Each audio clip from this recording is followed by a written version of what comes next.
नमस्कार। आज हम बात कर रहे हैं हाल ही में अहमदाबाद के ईका एरिना में हुए शानदार फिल्म फेयर अवार्ड्स की। सितारों की झगमगाहट थी, रेड कारपेट पर जलवे थे और जाहिर है उन बेहतरीन फिल्मों और कलाकारों का सम्मान हुआ जिन्होंने पिछले साल हिंदी सिनेमा पर अपनी छाप छोड़ी। और इस बार तो काफी मनोरंजन रहा। किरण राव की लापता लेडीज को बेस्ट फिल्म का अवार्ड मिला और किरण बेस्ट डायरेक्टर भी बनी। हाँ, और Abhishek Bachchan I want to talk और कार्तिक आर्यन चंदू चैंपियन ने बेस्ट एक्टर का अवार्ड शेयर किया। बिल्कुल। और आलिया भट्ट को जिगरा के लिए बेस्ट एक्ट्रेस चुना गया। मतलब कई लोगों ने अलग अलग श्रेणियों में वो प्रतिष्ठित ब्लैक लेडी ट्रॉफी जीती। फिल्म फेयर की वो मशहूर सुनहरी मूर्ति। हाँ वही तो। फिल्म फेयर अवार्ड्स इंडस्ट्री के सबसे जाने माने सम्मानों में से एक है, ये तो हम सब जानते हैं। पर एक बात है, शायद ये कम लोग जानते होंगे कि जब इनकी शुरुआत हुई थी तब इनका नाम कुछ और था और इनका अंदाज भी काफी अलग था। अच्छा, हाँ, तो आइए जरा इस इतिहास को कुरेदते हैं। आज हम यही जानने की कोशिश करेंगे कि ये अवार्ड्स कैसे शुरू हुए और वक्त के साथ कैसे बदले। जो भी जानकारी हमारे पास है उसके आधार पर। तो कहानी शुरू होती है साल 1954 में। और सबसे मजेदार बात क्या है पता है? इनका असली नाम फिल्म फेयर नहीं बल्कि द क्लेज था। क्या आप बात कर रहे हैं? द क्लेज? हाँ, द क्लेज। थोड़ा अजीब लगता है ना सुनकर? बिल्कुल। द क्लेज नाम थोड़ा अप्रत्याशित है आज के हिसाब से। और ये नाम क्यों था? ये नाम टाइम्स ऑफ इंडिया के एक जाने माने फिल्म क्रिटिक थे क्लेयर मेंडू का, उनके नाम पर रखा गया था। हाँ, अच्छा, क्लेयर मेंडो का। जी। तो ये बात इस अवार्ड के शुरुआती जुड़ाव को एक क्रिटिकल नजरिए से भी जोड़ती है, क्योंकि इसकी नींव ही एक फिल्म समीक्षक के सम्मान में रखी गई थी। मतलब शुरुआत में ही क्रिटिकल असेसमेंट का एक एंगल था इसमें। और इससे भी ज्यादा दिलचस्प बात वो ये है कि उन दिनों विजेता कैसे चुने जाते थे। हाँ, आज की तरह कोई लंबी चौड़ी जूरी या अकेडमी वोटिंग वैसा कुछ नहीं था। जी हाँ, ये प्रक्रिया आज से बिल्कुल अलग थी। उस जमाने में फिल्म फेयर मैगजीन, जो टाइम्स ऑफ इंडिया ग्रुप का ही हिस्सा थी, उसके पाठक ही अपनी पसंद के एक्टर, एक्ट्रेस और फिल्मों के लिए वोट करते थे। क्या सच में पाठक वोट करते थे? हाँ, सोचिए, मैगजीन पढ़ने वाले आम दर्शक ही तय करते थे कि द क्लेयर्स किसे मिलेगा। यानी पूरी तरह से पॉपुलर चॉइस पर आधारित। ये तो कमाल की बात है। मतलब दर्शकों की सीधी भागीदारी। ये आज के दौर से कितना अलग है, जहां अक्सर ज्यूरी चॉइस और पॉपुलर चॉइस में फर्क देखने को मिलता है। सही कहा आपने। ये प्रक्रिया उस दौर की भावना को दर्शाती है जहां पत्रिका और उसके पाठक एक एक्टिव कम्युनिटी की तरह थे। पाठकों की आवाज का सीधा वजन था। आज की प्रक्रियाएं जिनमें एक्सपर्ट जूरी या इंडस्ट्री की वोटिंग एकेडमी शामिल होती हैं, उनका अपना एक अलग महत्व है। वो क्राफ्ट और कला के तकनीकी पहलुओं को ज्यादा परखते हैं, लेकिन शुरुआती दौर में ये सीधा दर्शक कनेक्ट था। बड़ा दिलचस्प था वो। बिल्कुल। अच्छा, तो ये पहला अवार्ड फंक्शन कब और कहाँ हुआ था, कोई आइडिया है? हाँ, पहला अवार्ड समारोह 21 मार्च 1954 को मुंबई के जाने माने मेट्रो थिएटर में हुआ था। Metro theatre, okay. माहौल जरूर शानदार रहा होगा, लेकिन आज जैसी भव्यता और चकाचौंध वो शायद उतनी न रही हो। हाँ, वो तो हो गई। और कैटेगरीज का क्या? आज तो इतनी सारी कैटेगरीज होती हैं कि याद रखना मुश्किल हो जाता है। Best film, director, actor, actress, फिर supporting roles, debut, critics choice, technical awards, music की ढेरों कैटेगरीज। लिस्ट बहुत लंबी है। क्या शुरुआत में भी ऐसे ही था? नहीं, बिल्कुल नहीं। शुरुआत बहुत ही सीमित थी। बहुत कम कैटेगरीज थीं। मुख्य रूप से सिर्फ 5 कैटेगरीज थीं। Best film, best director, best actor, best actress और बेस्ट म्यूजिक डायरेक्टर। बस यही 5। सिर्फ 5? आज के मुकाबले तो मतलब कुछ भी नहीं। ये सोचना भी अजीब है कि उस वक्त सिर्फ इन्हीं 5 पहलुओं को पहचान मिल रही थी। हाँ, लेकिन ये उस समय की सिनेमा और इंडस्ट्री के फोकस को भी दिखाता है शायद। फिल्म, निर्देशक, मुख्य कलाकार और संगीत, यही शायद सिनेमा के सबसे अहम स्तंभ माने जाते थे तब। लेकिन जैसे जैसे हिंदी सिनेमा का विकास हुआ, उसका दायरा बढ़ा, कहानियों और किरदारों में जटिलता आई, विविधता आई, तो वैसे वैसे अवार्ड्स की कैटेगरीज भी बढ़ती गईं। ये तो स्वाभाविक भी लगता है। जैसे जैसे सिनेमा इवॉल्व हुआ, अवार्ड्स को भी उसके साथ कदम मिलाना पड़ा होगा, बढ़ना पड़ा होगा। बिल्कुल। अगर इसे बड़े परिप्रेक्ष्य से जोड़कर देखें तो सिनेमा सिर्फ हीरो हीरोइन या डायरेक्टर प्रोड्यूसर तक ही सीमित नहीं रहा ना। धीरे धीरे सहायक कलाकारों का महत्व बढ़ा, कहानी कहने के नए तरीके आए, पटकथा लेखन, संवाद लेखन को अहमियत मिली। हाँ, राइटिंग इंपॉर्टेंट हो गई। बिल्कुल। फिर गीतकार, गायक, background score, cinematography, editing, sound design, इन सब तकनीकी पहलुओं का योगदान भी फिल्म को बनाने में उतना ही महत्वपूर्ण होता गया। इसी विस्तार को सम्मानित करने के लिए फिर best supporting actor, actress, best story, screenplay, dialogue, best lyrics, best playback singer male female, best debut director, lifetime achievement और क्रिटिक्स अवार्ड्स जैसी कैटेगरीज भी शामिल की गईं। क्रिटिक्स अवार्ड्स एक दिलचस्प एडिशन है जो शायद उस शुरुआती क्लेयर मेंडोका वाली भावना को कहीं ना कहीं जिंदा रखता है।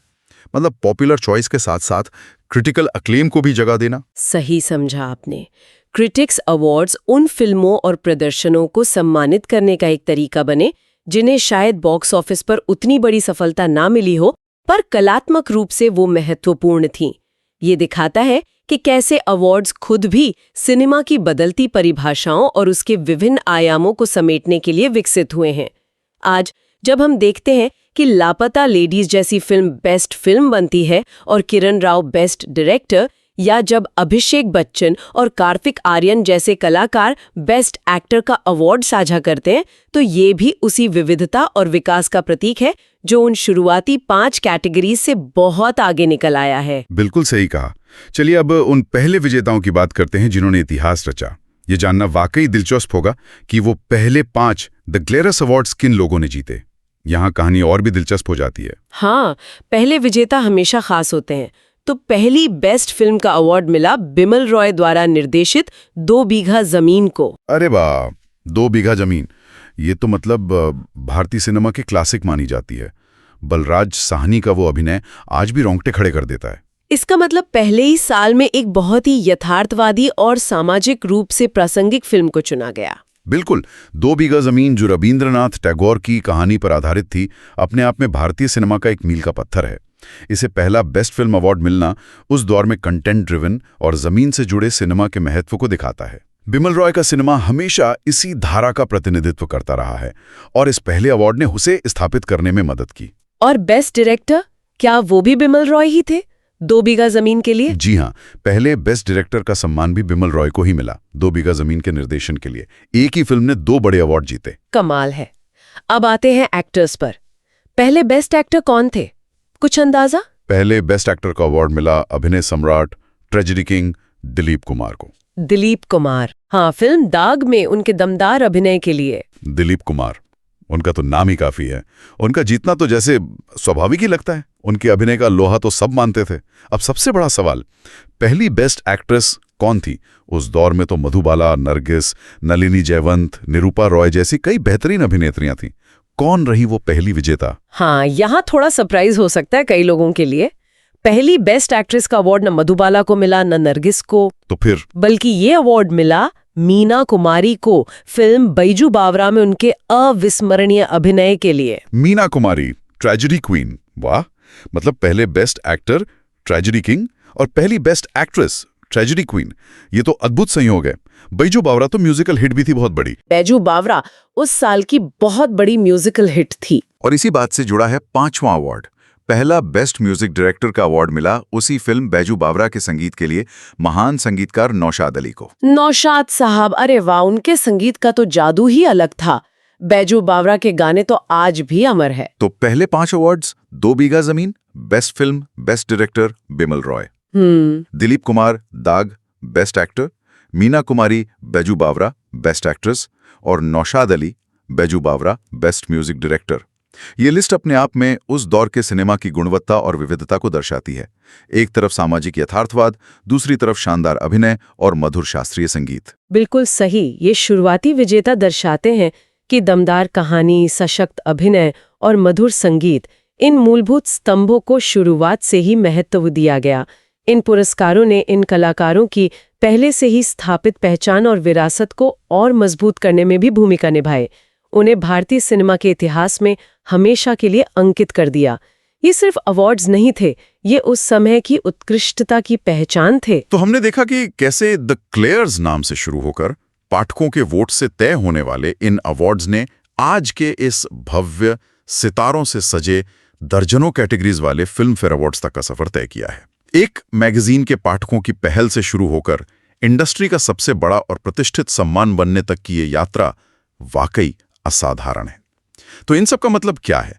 अगर हमें इस पूरी चर्चा का सार निकालना हो तो क्या टेकअवेज हैं? मेरे विचार में कुछ मुख्य बातें हैं जिन्हें हम इस पूरी चर्चा से समझ सकते हैं।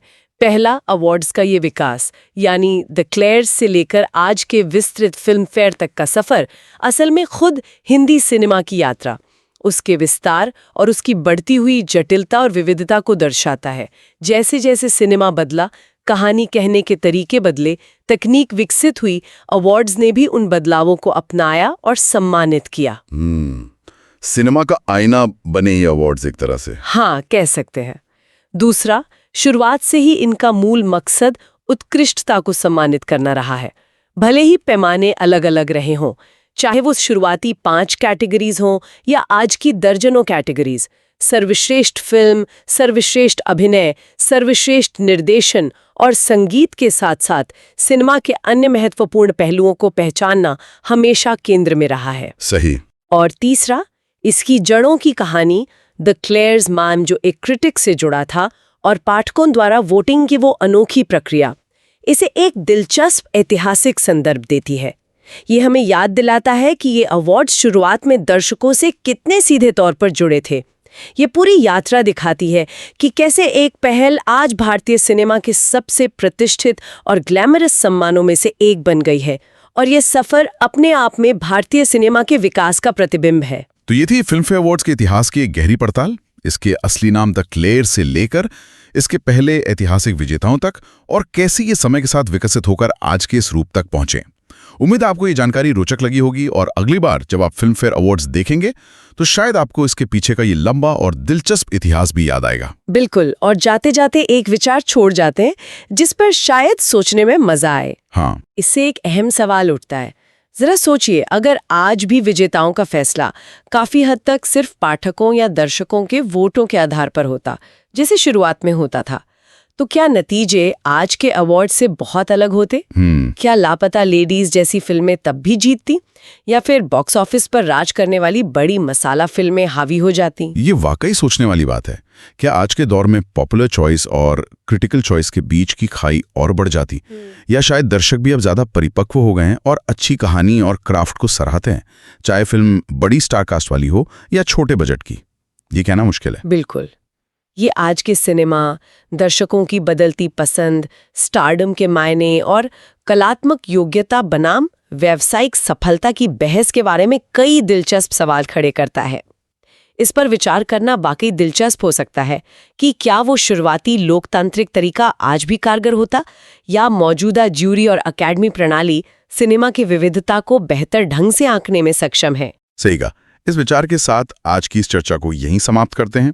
इस पड़ताल में शामिल होने के लिए शुक्रिया।